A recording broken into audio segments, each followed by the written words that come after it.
د پېښور ښار د ښکلا لپاره په دیوالونو د انځورګرۍ کار پیل شوی.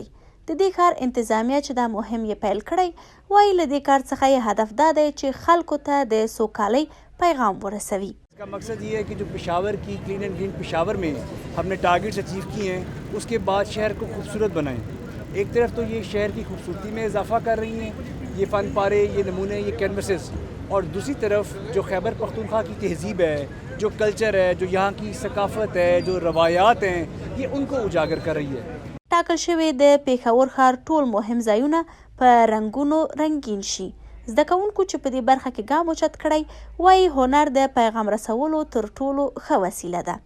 मेरा नाम ज़िक्र है और मैं 17 साल की आर्टिस्ट हूँ. गवर्नमेंट गर्ल्स डिग्री कॉलेज से प्री मेडिकल कर रही हूँ और यहाँ हम लोग निकले हैं आज पेशावर को खूबसूरत बनाने के लिए. उनकी जितनी भी सीकॉज ने एक एक्टिविटी अरेंज कराई है इन कोलैब विद केपी गवर्नमेंट, जिन्होंने हम लोगों को ये अप्रोच किया है कि हम लोग पेशावर की पब्लिक एरियाज़ की दीवारों को पेंट करें और उसको खूबसूरत बनाएं. उनकी गंदगी को साफ़ करके एक ऐसी पेंटिंग बनाएं जिससे स्टूडेंट्स को और आसपास की मतलब जो लोग हैं उनको एक अच्छा और पॉजिटिव मैसेज दे सकें. دې کې چې زموږ مینلی چې کوم کینوسز 11 لګېدلي دي په دې کې چې کوم دی شیک هینډز ټو سیو نیچر اولنی کینوس دی. دویم کینوس زموږ وومن امپاورمنٹ دی. دریم زموږ چې کوم دی جسٹ ډو اټ دی جی.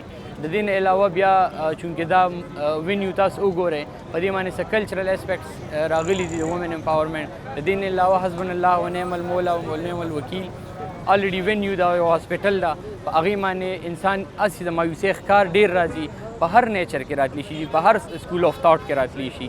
نو د هغې دپاره مونږ هغوی ته یو میسیج، یو اچیومنټ د آرټسټ په ذریعه باندې هغوی ته مونږ د آرټسټ د اچیومنټ ښایو چې تاسو مه مایوسه کیږئ.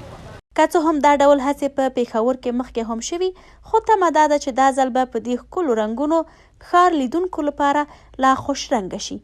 نجیبه سباون، لکی براډکاسټینګ، پېښور.